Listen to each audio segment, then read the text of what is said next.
इमाम अली ने क्या इबादताई अली अकबर नो जाओ लाओ जल्दी सफ़र चो खड़ा शाम दे शहर तोड़ी उन मदीनियों कोच फरमाओ जल्दी।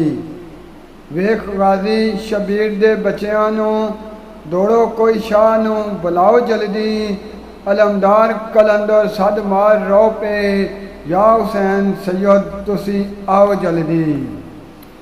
शाह करबल सैयद छुड़ा आके किती बच्चियां नाल गुफ्तार जल्दी। अकबर गले मिल बहन नो टुरे जिसदम गई सुगरा मस्कीन दी आर जल्दी। देखे अंजो नजराने दो वीर लोड़े टुर पे कदम रखे बेकरार जल्दी। डठी सुगरा कलंदर पर गौर नाना कुंडी ला बंद कीता मजार जल्दी। गाजी दरे रसूल खड़काउंदे रे आखी हाँ नाई कीती जी सुगरा आखन खोल कुंडी है बास चाचा लिया गच नाल लबानो सी सुगरा। बोली बदे दो हथां दे वास्ते ते गुट होन दे रह गई पी सुगरा। रोज़ा खुलसी कलंदर अज आप आवान मेरे बाबा हुसैन में दी सुगरा।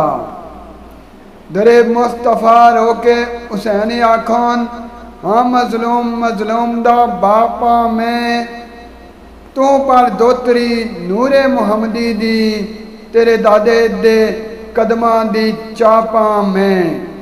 जाया ज़हरा दा ऐदर दा लाडला हाँ हास मोरे नबूवत दी छापा मैं। सुगरा विदा कलंदर कर काफले नो कुंडी खोल बचड़ा आया आपा मैं। चाहे करबल कर दीनो खताबी आखान सतर सतर हर लफ्ज मस्तूरा मैं। मेरी दी तू लाडली सब तू है तेनू नाल ले जाऊंगा मजबूरा मैं मेहमान मैदान उस करबला दा रोज़े अजल दा आइन दस्तूरा मैं।